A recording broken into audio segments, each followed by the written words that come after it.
నిన్న కర్నూలులో వైఎస్ జగన్ గారి పర్యటనలో ఒక వివాహానికి హాజరయ్యే క్రమంలో ఒక్కసారిగా తరలి వచ్చిన జన సందోహాన్ని చూసి ఆయన ఉద్ది తబ్బిబ్బయ్యారు.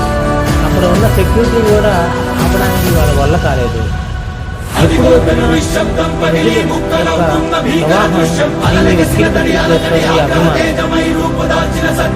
హోంనాయకుడు సిద్ధార్థ రెడ్డి గారు కూడా కొంతమంది పక్కనే ఆయన భద్రతా ఏర్పాట్లను పర్యవేక్షించారు.